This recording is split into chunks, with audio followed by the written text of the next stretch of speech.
नमो ज्ञानेश्वरा नमो ज्ञानेश्वरा।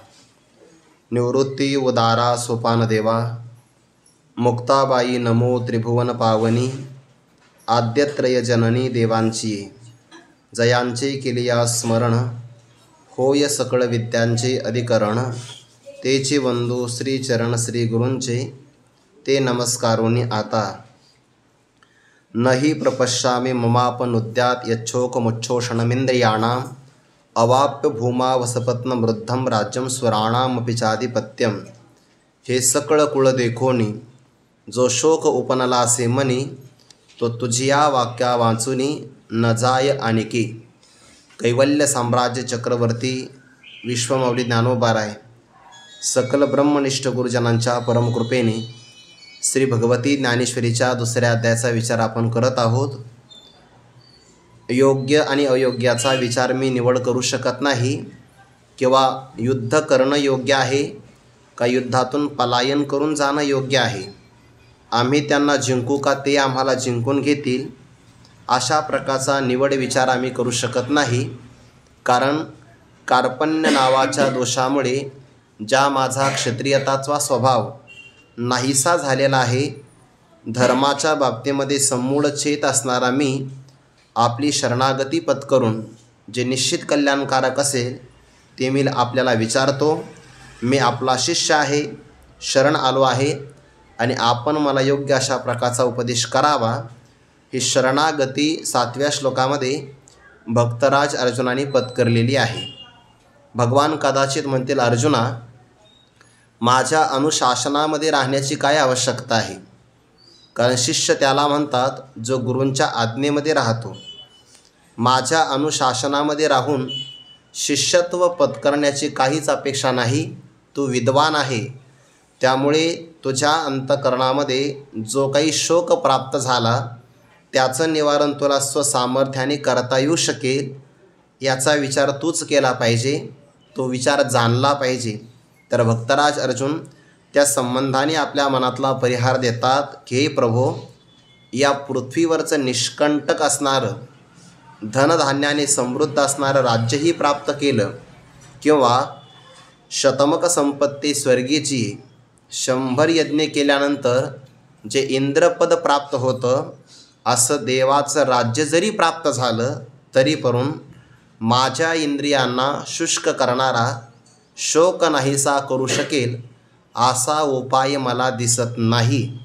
हा श्लोक आपल्या जीवनामध्ये या बाबतीतला निश्चय अत्यंत दृढ असावा की एका आत्मज्ञाना वाचून बाकी कोणत्याही उपायाने लौकिकातला कोणताही उपाय संपादन जरी आपण केला तरी त्या उपायाने आपलं दुःख निवारण होऊ शकेल असा उपाय आपल्याला कधीही सापडू शकत नाही। अर्थात मानवाने स्वतःच्या बुद्धीने आपल्या जीवनातलं दुःख निवारण करण्यासाठी आतापर्यंत जे अनेक प्रयत्न केले त्या एकाही प्रयत्नाने त्याच्या जीवनातलं दुःख नाहीसं झालं असं आपल्याला शोधूनही सापडणार नाही। किती मनुष्य क्रांती करू शकतो किंवा प्रगती करू शकतो, पण दुःख निवारण करण्याच्या बाबतीमध्ये मात्र शास्त्रच फक्त प्रमाण आहे किंवा शास्त्रानेच जो मार्ग सांगितला तोच योग्य आहे। अज्ञात ज्ञापकत्वम शास्त्रस्य शास्त्रत्वम, जे मानवी बुद्धीला कळत नाही ते कळवून देण्याचं सामर्थ्य ज्यामध्ये असतं ते शास्त्राचं शास्त्रत्व आहे। आणि सगळ्याच गोष्टी काही आपल्याला कळतच नसतात। म्हणजे आपल्या बुद्धीने जरी आपण शोक निवारण करण्याचा कोणताही प्रयत्न केला तरी जोपर्यंत आपण शास्त्रांची किंवा सद्गुरूंची शरणागती करत नाही तोपर्यंत लौकिक अर्थाने आपल्या जीवनातलं दुःख निवारण होईल असा उपाय सापडू शकत नाही। सगळ्या मानवांच्या मनामध्ये चाललेले जे काही विचार आहे त्या विचारांचं प्रातिनिधिक स्वरूप म्हणजे हा श्लोक आहे। वर्तमान काळामध्ये जर आपण पाहिलं तर सगळी माणसं फक्त आनंद प्राप्ती आणि दुःखाची आत्यंतिक निवृत्ती व्हावी यासाठीच प्रयत्न करतात।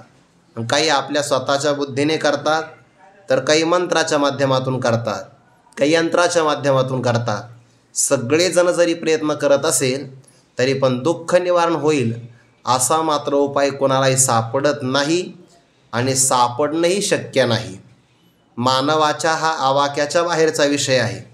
म्हणून एका मर्यादेपर्यंत मानव आपल्या बुद्धीने समर्थ आहे, पण एक विशिष्ट मर्यादा पुढं गेली की त्याला कोणाची तरी शरणागती करावीच लागते किंवा त्याला कोणाच्या तरी चरणाच्या आश्रयाला जावंच लागतं.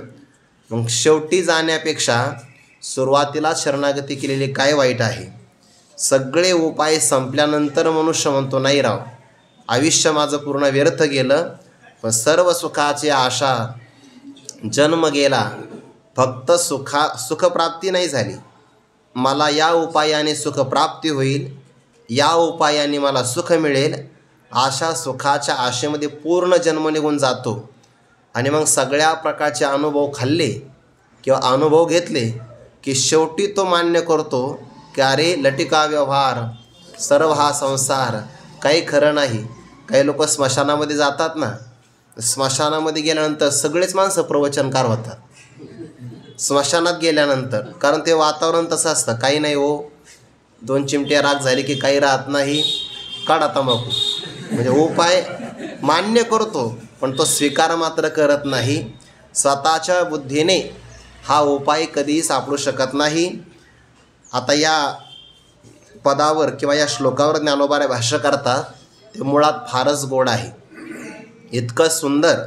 आणि त्यातला भावगर्भित अर्थ जर आपण पाहिला की भक्तराज अर्जुनाच्या बाबतीमध्ये आणि भगवंताच्या बाबतीमध्ये शिष्य आणि गुरु या नात्याने जे काही लक्षणं असतात ती सगळीच लक्षणं या ओव्यांतून प्रकट होतात. ज्ञानोबा काय म्हणतात तेच भाष्य आपण पाहू. हे सकळ कुळ देखोनी, जो शोक उपनला असे मनी, तो तुझ्या वाक्या वाचुनी न जाय आणिके. मनुष्याला जे काही दुःख होतं त्या दुःखासाठी काही निमित्त कारण असावं लागतं आणि उपादान कारणही असावं लागतं. कोणत्याही कार्यासाठी 2 कारणं असतात, एक उपादान कारण, एक निमित्त कारण. उपादान कारण याचा अर्थ होतो मुख्य कारण, ज्या कारणाचा कार्यात प्रवेश असतो आणि ज्याच्या वाचून कार्य राहू शकत नाही त्या कार्याचं ते उपादान कारण असतं. उदाहरण दिलं जातं मातीपासून घट नावाचं कार्य तयार झालं. आता त्या घट नावाच्या कार्यामध्ये मातीचा प्रवेश आहे की नाही? मातीचा प्रवेश आहे. आणि माती बाजूला काढली तर घट राहू शकत नाही. म्हणजे ज्याचा कार्यात प्रवेश असतो, ज्याच्या वाचून कार्य राहू शकत नाही त्याला उपादान कारण असं म्हणतात. आणि निमित्त कारण फक्त कार्याच्या उत्पत्तीला जे कारण असतं त्याला निमित्त कारण असं म्हणतात. घट तयार करायचा तर कुंभारच लागेल, कुंभार हा घटाचं निमित्त कारण आहे आणि माती किंवा मृत्तिका हे त्याचं उपादान कारण आहे. तसं आपल्या जीवनामध्ये आपल्याला दुःख अनुभवाला मिळतं, त्या दुःखाचं मुख्य उपादान कारण आपलं कर्म आहे. त्या कर्मातही पुन्हा 2 प्रकार आहे, एक आहे पापात्मक कर्म आणि दुसरं आहे पुण्यात्मक कर्म. तुम्ही असं म्हणाल की पुण्यापासून तर सुख मिळतं. खरं असं आहे, पुण्यापासून सुख मिळतं ते आभासिक मिळतं. कधी पुण्यसुद्धा दुःखालाच कारण होतं. कधी होतं? एखाद्या मनुष्याने 100 यज्ञ केले, 100 यज्ञातून त्याला स्वर्ग मिळाला. मग स्वर्गात गेल्यानंतर सगळ्यांना सुख थोडीच होतं. स्वर्गात गेल्यानंतरसुद्धा सगळेच काही इंद्रपदावर आरूढ होत नाही. इंद्र मुख्य पदावर आरूढ आहे आणि त्याच्या भोवती काही देवत्वाला प्राप्त झाले तर इंद्राला जो सन्मान मिळतो, सगळ्याच पत्रिकेमध्ये प्रमुख पाहुणे म्हणून इंद्राचंच नाव, असं ते इंद्राचं नाव जरी छापलं तर त्याला अतिशय नावाचं दुःख होतं. माझ्यापेक्षा कोणाला तरी जास्त सुख मिळालं तरी त्याचाही मनुष्याला काय होतो? दुःखाचाच परिणाम भोगावा लागतो किंवा क्षय आणि अतिशय नावाचा दोष आहे. म्हणजे स्वर्गात जरी गेला पुण्याच्या माध्यमातून तरी स्वर्गात जाणारं किंवा स्वर्गाची प्राप्ती करून देणारं पुण्यसुद्धा तिथं गेल्यानंतर दुःखालाच कारण होतं. आणि पाप तर मुळात दुःखाला कारण असतं. कर्मही आपल्या सुखदुःखाचं उपादान कारण आहे. आणि बाकीच्या ज्या घटना घडतात किंवा व्यक्तिमत्व आपल्या जीवनामध्ये येतं ते सगळे निमित्त कारण असतात. इथं निमित्त कारणाचा विचार आला आहे. हे सकळ कुळ देखोनी, जो शोक उपनाला असे म्हणी, तो तुझ्या वाक्या वाचुनी न जाय अनेके. या सगळ्या कुळाला मी समोर पाहिलं आहे. या कुळाला पाहिलं म्हणजे कौरव आणि पांडवांच्या पक्षातल्या आमच्या नातेसंबंधी लोकांना पाहिलं. आणि ते सगळं कुळ अवलोकन करणं हे निमित्त कारण आहे. म्हणून मनुष्याने निमित्त कारणावर कधीही राग काढू नये. तुकोबारांचं प्रमाण आहे, अनेका रुसावे न लगे बहुता, आपुल्या संचिता वाचुनिया, भोग तो न घडे संचिता वाचुनी, करावे ते मनी समाधान. आपल्या सुखाला किंवा दुःखाला कारण कोणतीच व्यक्ती नसते. गुरुवारी राऊत बाबांच्या भाषेमध्ये सांगू का, बाबांची भाषा थोडी तीक्ष्ण आहे. आपल्या सुखदुःखाला कारण कोणी नसतं. आपण जे मागं दिवे लावलेले आहेत ना, हे बाबांचा शब्द आहे. जे आपण कर्म करून ठेवलेलं आहे ते कर्मच आपल्या सुखदुःखाला कारण असतं. आपण अज्ञानीपणामुळे लोकांना गृहीत धरतो की त्याच्यामुळे मला दुःख झालं. तो दुःख देण्यासाठी फक्त निमित्त कारण आहे. उपादान कारण आपलं कर्मच आहे. तसं याही प्रसंगामध्ये हे सकळ कुळ देखोनी, या सगळ्या कुळाचं अवलोकन केल्यानंतर जो शोक उपनाला असे मनी, माझ्या मनामध्ये जो शोक निर्माण झालेला आहे तो शोक तुझ्या वाक्या वाचुनी न आणिके जाय. तुमच्या मुखारविंदातून येणाऱ्या वाक्या वाचून, उपदेशा वाचून अन्य कोणत्याही उपायाने तो शोक निवारण होणार नाही. शोकाला कारण काय असतं? शोक म्हणजेच काय? विषयाच्या वियोगातून होणारं दुःख, त्याला शोक असं म्हणतात. प्रिय विषय असावा आणि त्या प्रिय विषयाचा वियोग झाला की जे दुःख होतं त्याला शोक असं म्हणतात. खरं असं आहे, पदार्थ सुखदुःखाला कारणच नसतो. पदार्थावर केलं जाणारं प्रेम सुखदुःखाला कारण असतं. ज्ञानोबांनी 18व्या अध्यायामध्ये कारण दिलं आहे, यया स्वप्नम भयम शोकम. त्या तामसी धैर्याचा विचार केला ना, त्यामध्ये शोकाला कारण काय आहे? आणि पदार्थ जाती स्नेहो, बांधे म्हणून तो शोके ठावो, केला न शके पाप जावो, कृतज्ञ जैसे. कृतज्ञ पुरुषापासून ज्याप्रमाणे केलेलं पाप कधीच जात नाही. जगामध्ये कृतज्ञ होणं हे सगळ्यात मोठं पाप आहे. आणि कृतज्ञ पुरुषापासून जसं पाप कधीच जात नाही, तसं जो व्यक्ती कोणत्याही पदार्थावर प्रेम करतो, आसक्ती धारण करतो, ती आसक्ती त्याच्या शोकाला कारण असते. पदार्थ जाती, जात म्हणजे समूह, जगातले सगळे पदार्थ, आणि त्या पदार्थावर मनुष्याचं प्रेम असेल तर तेच मनुष्याच्या सुख किंवा दुःखाला कारण असतं. खरं तर प्रेम दुःखालाच कारण होत आहे. पंचदशीकारांचं म्हणणं आहे, प्रियम त्वाम रोत्स्यती. ज्या ज्या विषयावर आपण प्रेम करतो तो विषय आपल्याला प्रेम केल्यामुळे रडवितो. याला अपवाद फक्त दोघांचं प्रेम, एक देवावर केलेलं प्रेम आणि संत महात्म्यावर केलेलं प्रेम. एवढंच प्रेम फक्त मनुष्याला रडवीत नाही. नाहीतर या दोघांना सोडून बाकी तुम्ही कशावरही प्रेम करा, प्रेमाचा विषय जर आपल्यापासून दूर गेला की मनुष्य रडतोच बघा. मग ते चार्जर का असे ना, फक्त त्याच्यावर प्रेम करा तुम्ही, ते मनुष्याला रडवीतच बघा. म्हणून शहाण्या मनुष्याने कधीच ममतेचा स्पर्श होऊ नये. न करी रे संग, राहे रे निश्चळ, लागो निधी मळ ममतेचा. या नाव अद्वैत खरे ब्रह्मज्ञान, अनुभवा वाचून बडबडते. म्हणून पदार्थ जाती स्नेहो केला की तो मनुष्याच्या शोकाला कारण होतो. आणि ते भक्तराज अर्जुनाचं प्रेमच निर्माण झालं की नाही. तयापरी पार्थ अतिस्नेहे मोहित. तयापरी म्हटलं आहे त्याप्रमाणे अर्जुनजी अतिशय स्नेहाला प्राप्त झाले. आणि मग स्नेह निवारण शोकामध्ये करतच असतो किंवा शोक प्राप्त होतच असतो. हे सकळ कुळ देखोनी, जो शोक उपनाला असे मनी, तो तुझिया वाक्या वाचुनी न जाय आणिकी. तुमच्या मुखारविंदातून येणाऱ्या उपदेशाशिवाय दुसऱ्या कोणत्याही उपायाने शोक निवारण होणार नाही. आता यातला थोडासा एक मार्मिक भाग असा आहे, याच अध्यायामध्ये म्हणजे दुसऱ्या अध्यायामध्ये दुसरा आणि तिसऱ्या क्रमांकाचा श्लोक आलेला आहे.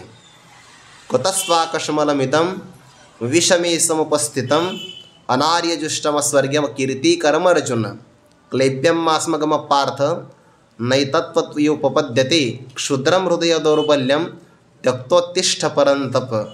या दुसऱ्या आणि तिसऱ्या क्रमांकाचा श्लोक कुणाच्या मुखातला आहे? देवाच्याच मुखारविंदातला आहे की नाही? मग कदाचित देव असं म्हणतील, अर्जुना तो आता म्हणतो या 8व्या श्लोकामध्ये की तुझ्या वाक्या वाचुनी न जाय आणखी, तुमच्या वाक्याशिवाय माझ्या मनातला शोक जाणार नाही. तर मग दुसऱ्या आणि तिसऱ्या श्लोकामध्ये जे काही वचन आलं ते तर माझंच वाक्य होतं की नाही?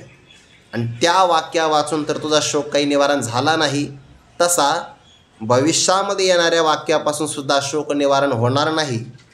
तर याचं उत्तर असं देता येईल, प्रभू तसं नाही म्हणे. दुसऱ्या आणि तिसऱ्या श्लोकामध्ये जे देवाच्या मुखातून वाक्य आलं तेव्हा देव सारथीपणाच्या भूमिकेत होते, आणि आता इथून पुढं जे वाक्य येणार आहे ते सारथीपणातून येणार नाही. शिष्यस्तेहम, मी तुमचा शिष्य आहे आणि तुम्ही आता गुरुपदावर पोचलेले आहात. याचा अर्थ इथून पुढं तुमच्या मुखारविंदातून जे वाक्य येणार आहे ते नुसतं वाक्य राहणार नाही, ते सद्गुरु वाक्य राहणार आहे. आणि गुरुवाक्य जर आलं तरच ते शोकनिवारण करतं, अन्यथा शोकनिवारण होऊ शकत नाही. म्हणून भाव थोडासा बदलतोय बरं. 7व्या श्लोकामध्ये शिष्यस्तेहम असं म्हटलं आहे. याचा अर्थ तू गुरुबंधू पिता, तू अमुची इष्टदेवता, तूची सदा रक्षिता आपदी अमुते. आता आपण गुरुपदाच्या भूमिकेतून येणार आहात आणि गुरूंच्या मुखाविंदातून येणारं जे वाक्य तेच मनुष्याचं शोकनिवारण करतं. याचा अर्थ काय होतो? संतांनी केलेला उपदेशच फक्त शोकनिवारण करू शकतो. अन्य कोणत्याही भूमिकेतून केलेला उपदेश शोकनिवारण करत नाही. त्याचे पुढे जाऊन सांगता येईल, देवही कदाचित देवाच्या भूमिकेतून उपदेश करत असतील तरीसुद्धा शोकनिवारण होत नाही. देवाला गुरुदेवाच्या भूमिकेत यावं लागतं, तेव्हा शोकनिवारण होतो. माझ्या विठोबाचा कैसा प्रेमभाव, आपणची देव होय गुरु, म्हणजे मग शोकनिवारण होतो आहे. याचा अर्थ जगातलं दुःख निवारण करण्याचं सगळ्यात मोठं सामर्थ्य कुणात असेल तर ते फक्त गुरूंच्या वाक्यात आहे. बाकी सामर्थ्य कुणाकडं नाही. किंबहुना उद्धाराचं सर्व श्रेय भगवंतानेच गुरूंच्या असणाऱ्या पदरी घातलेलं आहे. पण गुरु ज्याप्रमाणे निवारण करतात शोकाचं, तसं बाकी कोणीच करू शकत नाही. म्हणे मी स्वसामर्थ्याने बाकीचे उपाय केले तर आपल्याला 7व्या अध्यायामध्ये सांगितलं आहे, एथ एक नवलावो जो जो की जे तरणो पावो तो तो अपाव होय ते ऐक. त्यापैकी 2 गोष्टीचा संदर्भ या प्रस्तुत ओव्यामध्ये घेतलेला आहे. एत पृथ्वी तलाप होईल, हे महेंद्रपदही पाविजेल, परिमोह हा न फिटेल मानसीचा. एथ म्हणजे या जीवनामध्ये पृथ्वी तलाप होईल. पृथ्वी तल म्हणजेच काय? त्याला सार्वभौम राज्य असं म्हणतात. राजामध्ये 2 प्रकार आहे, एक मांडलिक राजा आणि एक सार्वभौम चक्रवर्ती सम्राट राजा. ज्याची सगळ्या पृथ्वीवर सत्ता आहे त्याला चक्रवर्ती सम्राट असं म्हणतात. आणि त्या पृथ्वीमध्ये एका विशिष्ट प्रदेशावर ज्याची सत्ता आहे त्यालाच मांडलिक राजा असं म्हणतात, की जो कोणाच्या तरी अधीन आहे. आता एखाद्या राज्याचा मुख्यमंत्री हा राजाच आहे की नाही त्या प्रदेशाचा, पण त्याची सत्ता संकोचित आहे. त्यापेक्षा मोठी सत्ता त्या देशावर सत्ता गाजवत्या प्रधानमंत्र्याची आहे. ही देशावरची सत्ता झाली. पण पृथ्वीवर संपूर्ण सत्ता गाजवत असेल तर तो सार्वभौम राजा आहे. पृथ्वी तलाप होईल, या संपूर्ण पृथ्वीची सत्ता आपल्याला काबीज करता येईल. किंवा 100 यज्ञ करून जर आपण पुण्य संपादन केलं तर हे महेंद्रपदही पाविजेल, इंद्रपदही आपल्याला प्राप्त करता येईल. पण इंद्रपदाने किंवा सार्वभौम राज्यपदाने सुद्धा मानसीचा हा मोह न फिटेल. अंतकरणामध्ये निर्माण झालेला जो मोह तो मात्र फिटू शकेल असं कधी घडणार नाही. याचा अर्थ मोह देहादी पदार्थामध्ये जो आपला आत्माभिमान आहे त्याला मोह असं म्हणतात. त्या मोहात दोन प्रकार आहे. एक, देहाच्या ठिकाणी अहंता आणि देहसंबंधी पदार्थांच्या ठिकाणी ममता. यालाच आपण मीपणा आणि माझेपणा असं म्हणतो, पण तो योग्य नाही. कारण आपण प्रत्येक जन्मामध्ये प्रत्येक देहाला मी असं म्हणतोय. अनादी काळापासून आणि पुढे अनंत काळापर्यंत अनेक जन्म होत राहतील. आणि जीवाचा असा आहे, एका देहामध्ये जन्माला आला की तिथं मीपणा धारण करतो आणि प्रारब्ध संपलं की त्याचा मीपणा सोडतो. दुसऱ्या देहामध्ये मीपणा तो प्रकट करतो. ते आपण झोपेमध्ये आणि मृत्यूमध्ये एकच फरक आहे. सुषुप्ती अवस्थेमध्ये जीव गेला की दुसऱ्या दिवशी त्याच देहामध्ये उठतो. म्हणजे जिवंत असेल तर उठतो त्याच देहामध्ये, तर त्याला झोप म्हणतात. आणि मरणामध्ये एका देहामध्ये झोपला की दुसऱ्याच देहामध्ये जागा होतो, त्याला मरण असं म्हणतात. आणि प्रत्येक जन्माखेरीज मनुष्य एका देहाला बदलतो. बघा, वांसांश जीर्णानी यथा विहाय नवानी गृह्णाती नरोपराणी तथा शरीरानी विहाय जीर्णान्यन्यानी संयाती नवानी देही जीर्णवस्त्र सांडीजे मग नूतन वेळीजे तैसे देहांतराते स्वीकारीजे चैतन्य नाथे. नवीन देह प्राप्त झाला की नवीन अहंता ममता मागच्या देहाची सोडतो. बघा, आता या देहामध्ये आपण जन्माला आलो याचा अर्थ आपण पूर्वी होतोच ना. जर पूर्वी नसतो तर आता आलोही नसतो, कारण असतापासून सत निर्माण होतच नाही. म्हणून तर अस्ति मग ज्या येते. जन्माला येण्याच्या करता अगोदर अस्तित्व असावं लागतं की नाही. वटवृक्ष जर दिसत असेल तर त्या वटवृक्षाचं बीज मानावं लागतं. तसं आपला जन्म दिसत असेल तर याचं पूर्व अस्तित्व मानावं लागतं. भले ते आपल्या बुद्धीला दिसत नाही किंवा प्रत्यक्ष प्रमाणाला गोचर होत नाही, पण ते अनुमान प्रमाणाने मानावं लागतं. उदाहरणार्थ, आज आपण जी भाकरी खातो आहे ती आज पेरलेल्या धान्याची नाही. 6 महिन्यापूर्वी धान्य पेरलं तेव्हा आज आपण खातोय. जे आज पेरलं ते भविष्यामध्ये येणाऱ्या 6 महिन्यांनी खाणारच आहोत. खाणं हे आपलं सुरूच आहे, म्हणून ते उदाहरण दिलं आहे. वर्तमान काळामध्ये जे आपण पेरतो ते नाही खात. तसं मागील जन्मामध्ये आपण जे कर्म केलं त्याचा भोग आपण आज भोगतो आहे. आणि आज जे केलं जाणार त्याचा भविष्यामध्ये भोग भोगावा लागणार. म्हणून पूर्वजन्म आणि पुनर्जन्म हे मानावे लागतात. या जन्मामध्ये जन्माला येत असताना जसे आपण मागच्या जन्मातले नातेवाईक, पदार्थ, मीपणा, माझेपणा सहज सोडला की नाही. आपण तो सहज सोडत नव्हतो. काळाने सोडण्याकरता आपल्याला भाग पाडलं. एका क्षणात सोडावं लागतं. बघा, मृत्यूच्या एका क्षणामध्ये. आयुष्यभर किती कष्ट करतो मनुष्य, क्षणाक्षणाला सगळं जोडतो बघा. आणि मृत्यूमध्ये एवढं सामर्थ्य, एका क्षणात सगळं तोडावं लागतं. ते सोडण्याकरता अडचण नाही, पण ते जोडण्याकरता जे कष्ट केले की नाही त्याच्यामुळे सगळ्या अडचणी निर्माण होतात. मागील जीवनामध्ये जसं आपण क्षणार्धात सगळं सोडलं, तसं याही जीवनामध्ये मृत्यू आल्यानंतर एका क्षणात सगळं सोडावं लागतं, एका क्षणामध्ये. पण जीवाचा स्वभाव आहे तो प्रत्येक जन्माला आला की देहाला मी म्हणतो, देहसंबंधी पदार्थाला माझे म्हणतो. आणि त्याचं हे चक्र सारखं चालू आहे.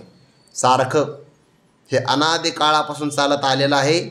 आणि या चक्रातून सुटण्यासाठी त्याने पृथ्वीवरचं सगळं राज्य संपादन केलं काय आणि इंद्रपदालाही प्राप्त झाला काय, तरीसुद्धा मनुष्याच्या मनातला मोह निवारण होऊ शकत नाही. खरं ही ओवी दुसऱ्याला सांगण्यासाठी नाही, यातली प्रत्येक ओवी आपल्यासाठी आहे. आता ही ओवी आपण इतरांना खूप विस्ताराने प्रवचना सांगू शकतो. एथ पृथ्वी तलाप होईल, हे महेंद्र पद पाविजेल. आणि आपली धावपळ कशासाठी आहे याचंही आपण अवलोकन केलं पाहिजे, निरीक्षण, की आपण जेवढं इतरांना सांगण्यासाठी अभ्यास करतो की नाही तेवढं आपण आपल्या मनाला सांगण्यासाठी अभ्यास नाही करत. आणि म्हणून आपल्या वाक्याने, कीर्तन, प्रवचनाने श्रोते समाधानी होतात, आपण मात्र दुःखी होतो नंतर. कळालं तर बरं आहे. याचा अर्थ काय आहे? लोकांना जनाला सांगण्यासाठी जेवढी कष्ट करतो तेवढं मनाला सांगण्यासाठी कष्ट नाही करत. पृथ्वी तल आप होईल आणि आपण पृथ्वीच प्राप्त करत असाल, किंवा महेंद्रपद प्राप्त होईल आणि महेंद्रपदासाठी आपली अपेक्षा असेल, तर याचा अर्थ काय होईल?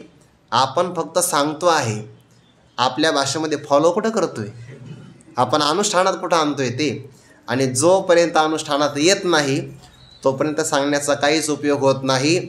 ह्या मनी मानसी धारणा निश्चित झाल्या पाहिजे की पृथ्वी तल जरी आपलं झालं संपूर्ण, शोक निवारण होत नाही. सगळ्यात मोठी सत्ता कोणाची? रावणाची, बलिराजाची, भरत राजाची. हे सगळे राजे होऊन गेले की नाही पुराणामध्ये? यांच्या सत्ता तर अप्रतिहत, हे अप्रतिमल्ल जगी.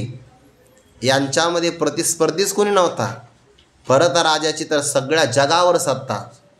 पण त्यांनीच लक्षात आणलं की जरी राज्य प्राप्त झालं, नाथ महाराजांनी भागवतामध्ये त्यांचा उल्लेख केला आहे, तेने दिग्मंडल जिंतिले, समुद्रवलयांकित राज्य केले, नाना भोग भोगिले, जे नाही देखिले सुरवरी, अनुकूळ स्त्रिया पुत्र, अनुकूळ मंत्री पवित्र, अनुकूळ राज्य सर्वत्र. पुढे त्यांचा उल्लेख करतात, जे राज्य वैभव भोगिती, त्यांची कदा न वेगा विरक्ती, भरते केली नवल ख्याती, सेवेला श्रीपती भोग त्यागी. हा भोगत्यागी शब्द महत्त्वाचा आहे. श्रीपती परमात्म्याचं सेवा करायची असेल तर त्याला भोगाचा त्याग करावाचा लागतो.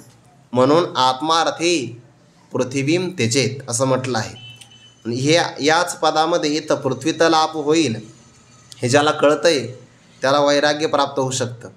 इहलोकापासून इथं तर फक्त महेंद्रपद घेतलं आहे उल्लेख करत असताना. कारण का? क्षत्रियाला मृत्यू प्राप्त झाला तर स्वर्ग मिळतो, म्हणूनच स्वर्गपद ज्ञानोबांनी इथं घेतलं आहे. नाहीतर वैराग्याची जर व्याख्या आपण पाहिली तर ऐहिकीचे का स्वर्गीचे किंवा परत्रीचे किंवा ब्रह्मपदाधिक भोग, भोग न इंद्रपदाधिक भोग, भोग नव्हे तो भवरोग. इह लोकापासून सत्यलोकापर्यंत म्हणजे ब्रह्मलोकापर्यंत अनुकूल मानलेल्या भोगाच्या त्यागाच्या इच्छेला म्हणतात वैराग्य. आणि वैराग्याशिवाय ज्ञान राहत नाही. हे सगळे भक्तराज अर्जुनाच्या ठिकाणी साधकाची जे काही साधन चतुष्टय संपत्ती असते त्या सगळ्यांचं प्रगटीकरण क्रमाक्रमाने होत आहे. सगळ्यांचं हे वैराग्यच आहे की देवा अंतकरणातला मोह निवृत्त होईल असा उपाय काही दिसत नाही. म्हणून आत्मज्ञान प्राप्तीसाठी प्रत्येक क्षणाचा उपयोग झाला पाहिजे. मनुष्य क्षणाक्षणाने ज्ञान मिळवत असतो आणि कणाकणाने धन मिळवत असतो. आपण आपल्या जीवनातला कण आणि कण धनासाठी खर्च केला मिळवण्यासाठी, आणि क्षण ज्ञानासाठी तर योग्य आहे. क्षणशः कणशश्चैव विद्यामर्थं च साधयेत, क्षणत्यागे कुतो विद्या, कणत्यागे कुतो धनम. कणाचा त्याग झाला तर श्रीमंत होता येत नाही, आणि क्षणाचा त्याग जर झाला तर त्याला ज्ञानी होता येत नाही. म्हणून आत्मज्ञानासाठी जो जो दिवस उगवला तो ज्ञानदेवे सफळ केला. प्रत्येक क्षणाचा उपयोग ज्ञानप्राप्तीसाठी नाही. आम्हाला थोडीशी पृथ्वी मिळवायची आहे आणि आम्हाला इंद्रपद प्राप्त करायचं आहे तर मनुष्य देहातलं आयुष्य निघून जाईल आणि अपूर्वता काय राहणार आहे? मग पामर आणि विषयीसुद्धा, पामर इहलोकात आसक्त आहे, विषयी परलोकामध्ये आसक्त आहे, आणि साधकत्वाच्या भूमिकेमध्ये साधकही तेच करत असेल तर अपूर्वता काय राहिली? म्हणून पहिलं कार्य कोणतं असेल मनुष्य देहामध्ये? साधा वैराग्य ज्ञान. मनुष्यदेही करावा प्रयत्न, दुसरा उपाय नाही. आत्मज्ञान प्राप्त झालं तर जीवन सफल आहे. बाकी त्याने काही नाही मिळवलं तरी चालेल, पण बाकी सगळं मिळवलं, फक्त आत्मज्ञान नाही मिळवलं तर बाकी सगळं शून्य आहे. बाकी सगळं शून्य. ना आत्मज्ञान मिळवलं तर सार्थक आहे. लोक त्याला शून्य म्हणतील, तो शून्य लोकांचा भाग आहे, पण त्याचा नाही, कारण तो परिपूर्ण झाला आहे. ओम पूर्णमदः पूर्णमिदं पूर्णात् पूर्णमुदच्यते पूर्णस्य पूर्णमादाय पूर्णमेवावशिष्यते. म्हणून या ओव्यामध्ये जे चालू आहे चिंतन, त्या चिंतनाचं आणि आपल्या मनामध्ये असणाऱ्या विचारतरंगाचं कुठे ना कुठेतरी आपल्याला ताळमेळ बसवला पाहिजे. की या ओव्या दर्पण आहे, आरसा आहे, या ओवीप्रमाणे माझं जीवन आहे की नाही, अशा ओव्या अनुभवाव्या. एकतरी ओवी अनुभवावी. वैकुंठवासी गुरुवारी घुलेबाबा म्हणायचे, एकतरी ओवी अनुभवावी म्हणजे कोणती? सिद्धांताची. नाहीतर आपण आपल्याला अनुकूल ओव्या पाहतो. तुम्ही व्रत नियम न करावे, शरीराते न पिडावे, दोरी केही न वाचावे, तीर्थांसी गा, अशा ओव्या पाहतो की नाही आपण अनुकूल, त्या नाही. सिद्धांताच्या ओव्या वैराग्य ओवी आहे. महेंद्र पदही पाविजेल परी मोह हा न फिटेल मानसेचा. उदाहरण दिलं आहे. तुझ्या वाक्या वाचून, तुमच्या वाक्या वाचून म्हणजे काय? गुरुवाक्य, उपदेशाचं वाक्य. त्या वाक्या वाचून बाकी कोणत्याही उपायाने शोक निवारण होत नाही, याकरिता उदाहरण देतात. पुढे दृष्टांत 2 आलेले आहेत. त्या 2 ओव्याचा आणि पुढे 3ऱ्या ओवीचा सिद्धांताचा एकत्र विचार आहे. जैसी सर्वथा बीजे आहाळली, ती सुक्षेत्री जरी पेरिली, तरी न विरुडती सिंचली, आवडे तैसी. ना तरी आयुष्य पुरले आहे, तरी औषधे काही नोहे, एथ एकची उपयोगा जाये परमामृत.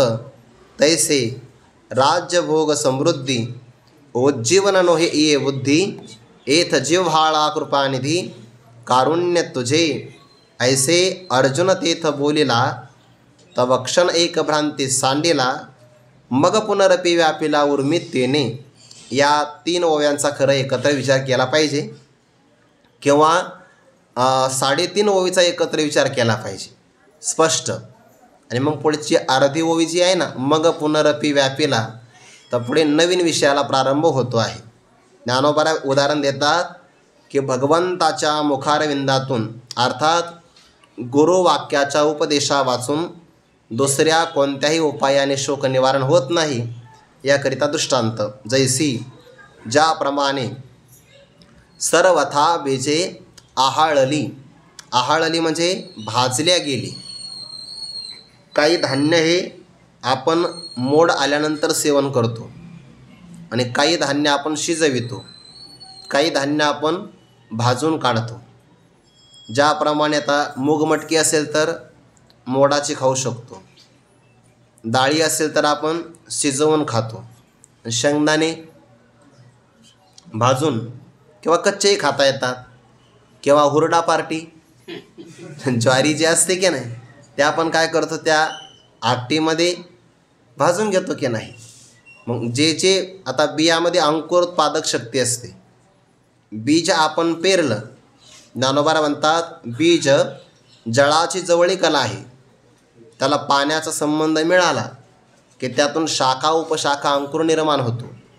पण जर ते बीज आपण भाजलं तर ते खाण्याच्या उपयोगाचं आहे, पेरण्याच्या उपयोगाचं नाही. कारण त्यातली अंकुरोत्पादक शक्ती जी असते ती नष्ट होऊन जाते. त्याला भर्जित बीजवत असा शब्द शास्त्रामध्ये आलेला आहे. सर्वथा बीजे आहाळली. जुन्या काळामध्ये शेतकरी ना पेरण्यासाठीचं धान्य निवडून ठेवायचा. ते भुईमुग जर पेरायचं असेल, 2 प्रकारे लावणी करता येते, पेरणी पण करता येते भुईमुगाची. मग ते धान्य निवडून ठेवावं लागतं. जे पुष्ट झालेले शेंगदाणे असतात ना, ते पेरण्याच्या करता उपयोगाचे असतात, आणि मग बाकीचे बारीक आकाराचे वगैरे ते भाजीसाठी. कारण बीजही चांगलं असावं लागतं. त्याला पुन्हा औषधी लावून ठेवायचं म्हणजे त्याला सोनकिडे लागणार नाही किंवा भुंगे लागणार नाही. आणि असं पेरण्यासाठी म्हणून ठेवलेलं धान्य राखून ठेवलेलं, त्या जुन्या काळामध्ये राखून ठेवायचे ते राख वगैरे लावून. पण ते आता वापराकरता जर आपण काढलं भाजलं तर ती सुक्षेत्री जरी पेरिली, चांगल्या सुक्षेत्री चांगल्या जमिनीमध्ये, ज्या जमिनीमध्ये एका ज्वारीच्या कणाचा नाश झाला की त्याला 1 कणीस नाही 3-3 कणसं लागतात, इतकी जमीन चांगली आहे. गोदावरीच्या काठची जमीन सगळ्यात चांगली जमीन ती आहे सध्याला. सुक्षेत्री जरी पेरिली, चांगल्या जमिनीमध्ये जरी आपण ते पेरलं. मी काल परवा कुठंतरी गेलतो कीर्तनाला, म्हणजे सकाळी अनवाणी पायाने जमिनीवर चालावं, कारण भूमी चिकित्सा होत असते ना. अनवाणी पायाने थोडं जमिनीवर चाललं पाहिजे. म्हणजे माणसाचे पाय जमिनीवर राहतात. चाललं पाहिजे जमिनीवर थोडंसं, अनवाणी पायाने चिकित्सा होते. मी चाललो तर मला असं वाटलं मी दगडावरच चाललो आहे, कारण एवढं रासायनिक खताचं प्रमाण झालं आहे जमिनीमध्ये. जुन्या काळामध्ये शेणखत वापरलं जायचं की नाही, जमिनीवरून चाललो तर असं वाटतं आहे की आपण लोण्यावरून चाललो आहे. आता तसं नाही राहील. आता असं वाटतं आहे की आपण सिमेंटच्या जंगलातून चाललो आहे. इतकी जमीन कडक झाली सध्याला. आणि भविष्य काळात तर आणखीनही धोका आहे, कारण रासायनिक खत मोठ्या प्रमाणात टाकलं जातं की नाही. पाणी दिलं तरच फक्त जमीन मऊ होते. एकदा पाणी नसेल तर जणू काही त्यामध्ये सिमेंटचे खडे तयार झाले की काय, इतकी कठीण जमीन तयार झाली आहे. विषय सोडून द्या. सुक्षेत्री जरी पेरिली, चांगल्या जमिनीमध्ये आपण ती बीजही चांगलं आहे, फक्त काय झालं त्याला भाजलं आणि भाजून मग त्याची आपण पेरणी केली तर ज्ञानोबा म्हणतात, आवडे तेशी सिंचली तरी न विरुडती. जमीनही चांगली आहे, बीजही चांगलं आहे, सिंचनही चांगलं केलं, सिंचली चांगल्या प्रकारे आपण सिंचनही त्याचं केलं, पण तरीसुद्धा आवडे तेशी सिंचली न विरुडती, ती मात्र उगवत नाही. सिंचन आले बरं, इथं पहिल्या अध्यायामध्ये सुद्धा आलं होतं, मूळ सिंचने सहजे शाखा पल्लव संतोषती. चांगल्या प्रकारे, कारण बीजही चांगलं असावं लागतं, जमीनही चांगली असावी लागते, सिंचनही चांगलं असावं लागतं. ज्ञानोबा म्हणतात बघा, सुक्षेत्री आणि ओलटे बीजही पेरिले गोमटे, तरी आलोट फळ भेटे परिवेळे की गा. पण त्याला थोडासा वेळ लागतो. इथं फक्त एकच केलं, बीज भाजलं पेरलं, परिणाम जमीन चांगली, सिंचन चांगलं. आता त्यातून अंकुर येऊ शकत नाही. आता अंकुर कशाने येईल बरं? पुढच्या ओळीतला एक शब्द जर घेतला मागं तर येऊ शकतो. तसं सिद्धांत काय सांगायचा तो विसरू नका, पुढे येणार आहे. ना तरी आयुष्य पुरले आहे. पुरले आहे म्हणजे संपलेलं आहे, सरळ आहे, शेवटाला आला आहे आयुष्य. वाक्प्रचार आहे हा. आयुष्य पुरले म्हणजे आयुष्य संपत आलेलं आहे. आणि जेव्हा आयुष्य संपतं ना, तेव्हा सगळे रोग एकत्र येतात बघा, सगळे रोग. ज्ञानोबा म्हणतात बघा की ज्याप्रमाणे मरणाराचे अंग पडे घाती अवघेचे रोग, काकू मुहूर्ती दुर्योग एकवटती. मरणाराच्या अंगामध्ये सगळे रोग एकदम आक्रमण करतात, म्हणजे आयुष्य पुरलेलं आहे.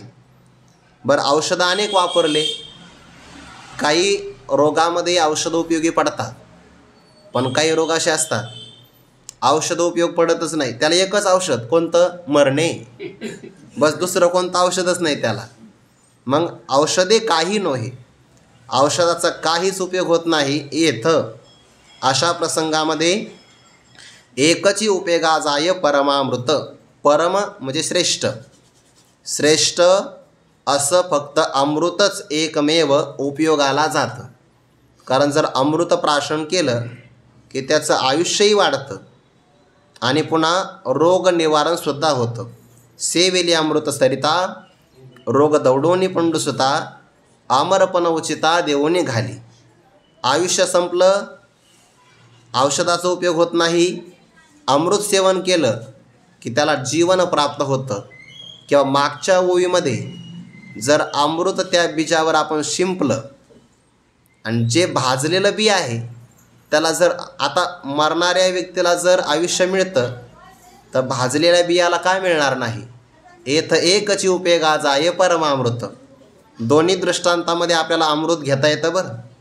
जर अमृत घेतलं दोन्ही दृष्टांतामध्ये तर मग मागचाही दृष्टांत आणि आताचाही दृष्टांत संगती सहज लागते. नाहीतर मग आयुष्य संपलं, आयुष्याचा काही उपयोग नाही. किती उपयोग करा आपण औषधाचा, वापर करा, काही होणार नाही. अमृत आलं तर उपयोग होईल, आणि सिंचन करण्यासाठी पण अमृत वापरलं तर त्याचाही उपयोग होऊ शकतो. असा दृष्टांत घेता येऊ शकतो आपल्याला घेतला तर.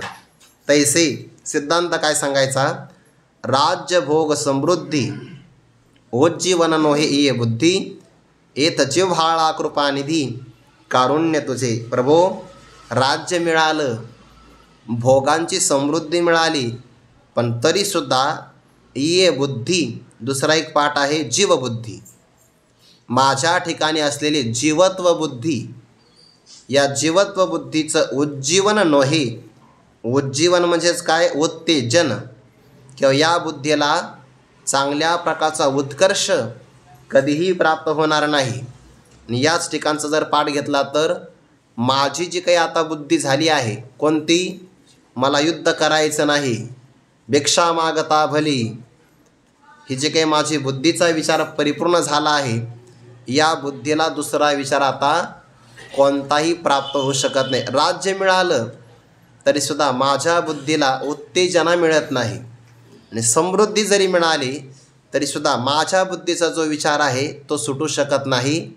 या बुद्धीतून जर सुटका व्हायची असेल तर येतं जिव्हाळा कृपानिधी कारुण्य तुझे, तुझे कारुण्य हे कृपानिधी, तुझे कारुण्य येतं जिव्हाळा. जसं बीजाला जलाचा जिव्हाळा असावा, किंवा मरणाऱ्या व्यक्तीला अमृताचा जिव्हाळा असावा, तसं तुझं कारुण्य, तुझी कृपा हाच माझ्याकरता जिव्हाळा आहे. जीवीचे रहस्य असं त्याला म्हणतात. जिव्हाळा म्हणजे ओलावा, त्यामध्ये प्रेमाचा ओलावा आहे, तो मला प्राप्त होईल. आता एक थोडासा भाग असा आहे की कारुण्य दोघाकडं पण आहे. भक्तराज अर्जुनांकडे सुद्धा पहिल्या अध्यायातलं कारुण्यच आहे ना.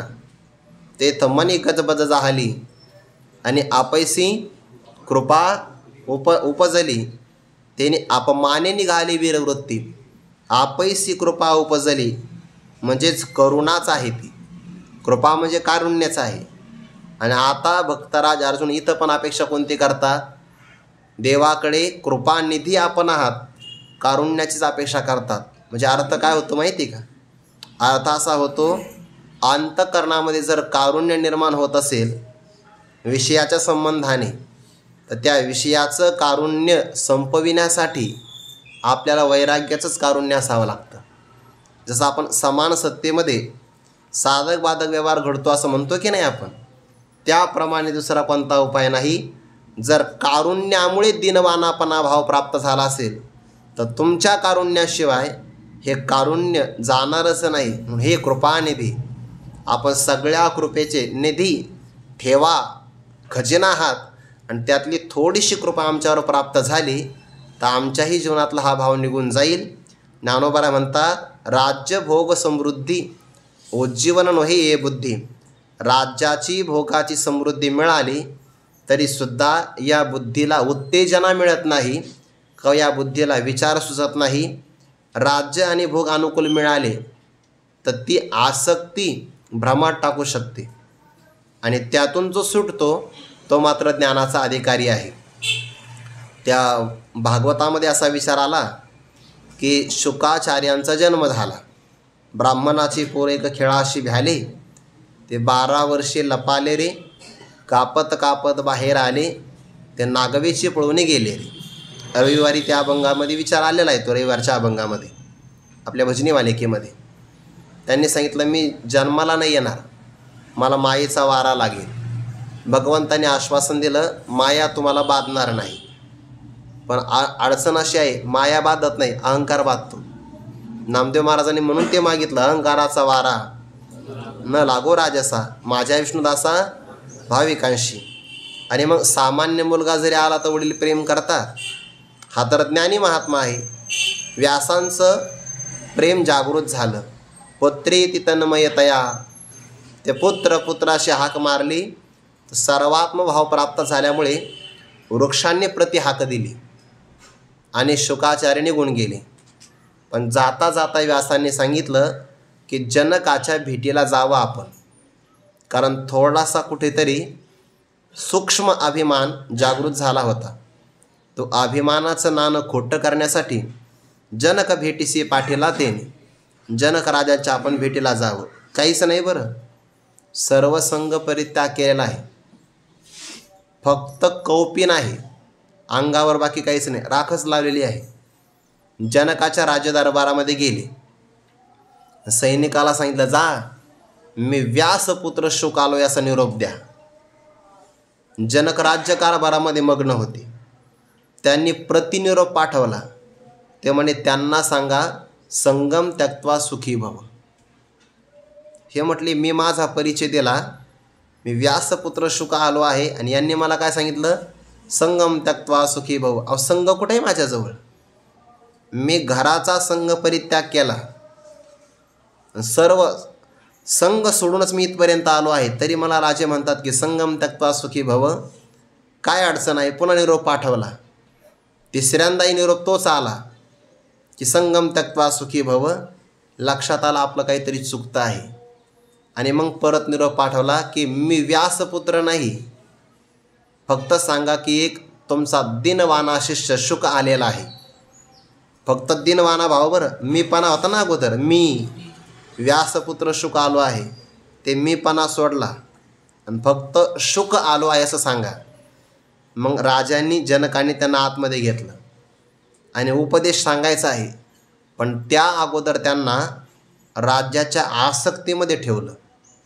जवळजवळ स्वर्गातल्या अप्सरांनाही लाजवेल अशा सौंदर्य संपन्न असणाऱ्या दासी आणि त्या दासींचा समूह सगळा सोबत आहे अवतीभोवती, आणि त्यांच्यामध्ये शुकाचार्यांना ठेवलं की हे खरंच संघाचा परित्याग करणारे आहेत का. शुकाचार्यांच्या मनामध्ये कोणत्याही प्रकारचा विचारच आला नाही. नाना रंबेचिनी ही रूपे शुकी नुठिजे चिकंदर्पे का भस्मे वन्नी न उद्देपे घृते हे जेवे. जिथं रंभा आली तरीसुद्धा कोणता वाईट विचार मनात आला नाही. दासींच्या संबंधाने काय विचार येणार आहे? राज्यभोग समृद्धी व जीवन नो ही ये बुद्धी. राज्यभोगाची समृद्धी मिळाली आणि त्यामध्ये शुकाचार्य आसक्त झाले असते तर ब्रह्मज्ञानाची बुद्धीच झाली नसती. म्हणून अर्जुनजीसुद्धा तेच म्हणतात की राज्यभोग समृद्धी जरी मला मिळाली तरी पण देवा माझी जी काही अज्ञानातली बुद्धी आहे ना, कार्पण्य दोषोपहत स्वभाव, आपण एक अर्थ केला होता की कार्पण्य म्हणजे काय, कृपणतेचा भाव. आणि उपनिषदामध्ये कृपण कुणाला म्हटलं आहे, योवा एतद अक्षरम गार्ग्य विदित्वा अस्मात् लोकात प्रैतिस कृपणः. जो या अक्षर परमात्म्याला न जाणता इह लोकातून निघून जातो म्हणजे तसाच मरतो, त्याला कृपण असं म्हटलं आहे. म्हणजे अज्ञानी पुरुष हा कृपण आहे आणि कृपण पुरुषाच्या ठिकाणी जे राहतं त्याला काय म्हणतात, कार्पण्य म्हणजे अज्ञान. आणि अज्ञानाचीच माझी बुद्धी आहे, त्या अज्ञानामुळे ममता प्राप्त होते. म्हणून मला जी काही कार्पण्य अज्ञानजन्य बुद्धी प्राप्त झाली, ती अज्ञानजन्य बुद्धी फक्त तुमच्या कारुण्यामुळे जाऊ शकते. बाकी राज्य मिळालं, भोगांची समृद्धी मला मिळाली, तरीसुद्धा माझे अज्ञानजन्य असणारी जी काही बुद्धी आहे ती जाऊ शकत नाही. म्हणून तैसे राज्य भोग समृद्धी उज्जीवन नो हे ये बुद्धी. जसं की पाठीमागं आयुष्य संपलं, औषधाचा उपयोग होत नाही तर अमृताचा उपयोग होतो, तसं इथेसुद्धा हे कृपानिधी तुझे कारुण्य हा जिवाळा आहे. ऐसे अर्जुन तेथे बोलिला तवक्षण एक भ्रांती सांडिला. ज्ञानोबा म्हणतात ऐसे अर्जुन तेथ बोलिला. हे वाक्य फार महत्त्वाचं आहे बरं. कोणतं वाक्य? मला पृथ्वीतळ मिळालं, इंद्रपद मिळालं, मोह निवृत्त होणार नाही. फक्त देवा तुमची करुणा जर मला मिळाली तरच मला आत्मज्ञान प्राप्त होईल, माझी अज्ञान बुद्धी नाहीशी होईल. हे बोलणं सुद्धा ज्ञानाचं लक्षण आहे. आणि हे बोलण्यासाठी ज्ञानोबा म्हणतात ऐसे अर्जुन तेथे बोलेला. हे कोण बोलू शकतं बरं? जो अर्जुन आहे तोच बोलू शकतो. म्हणजे मान्य केलं आहे, ज्याचा सरळ स्वभाव आहे. शब्द अर्जुन वापरला बरं, अर्जुन तेथे बोलेला. पण एवढं बोलण्यासाठी ज्ञानोबा म्हणतात तव एक क्षण भ्रांती सांडिला. एका क्षणामध्ये भ्रांती निवृत्त झाली म्हणून अर्जुनाला तेवढं तरी बोलता आलं. भ्रांती म्हणजे मोह. जेव्हा मोह मनुष्याला सोडतो तेव्हा त्याला ज्ञान प्राप्त होतं. पण काय करावं? ही भ्रांती जबरदस्त आहे. त्या भ्रांतीने पुन्हा अर्जुनाला एका क्षणासाठी सोडलं, पुन्हा व्यापून टाकलं. तव क्षण एक भ्रांती सांडिला ऐसे अर्जुन तेथे बोलिला. एवढा मात्र निश्चय चांगला केला अर्जुनाने. कोणता? की आपल्याला राज्यभोगापासून शोक निवारण होणार नाही, हे बोलणंसुद्धा ज्ञानाचं लक्षण आहे. एवढ्या एका क्षणापुरतं त्या भ्रांतीनं अर्जुनाला सोडलं.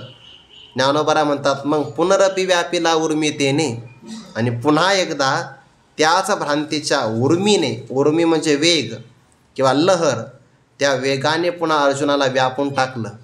ज्ञानोबाला विचारलं खरं सांगा, त्या अर्जुनाला भ्रांतीचा वेग आला की दुसरं काही? ज्ञानोबा म्हणतात खरं असं आहे की मज पाहता उर्मी नव्हे, अनारीशे गमत आहे, तो ग्रासीला महामोही काळ सरपे. आता ज्ञानोबा एक रूपक करतात. मज पाहता, बरं मज म्हणजे मी जेव्हा भक्तराज अर्जुनाकडे पाहतो तेव्हा या अर्जुनाच्या अंगामध्ये एक लहर आलेली आहे किंवा याला कोणता तरी वेग आला आहे असं मला वाटत नाही, दुसरंच काहीतरी होतं आहे. मग ते सांगा बरं. ते आज नाही, ते उद्या सांगू. कुंडली कवरदारी विठ्ठल श्री ज्ञानदेव तुकाराम मौली ज्ञानेश्वर महाराज की जय. जगद्गुरु तुकाराम महाराज की जय. सद्गुरु जोग महाराज की जय.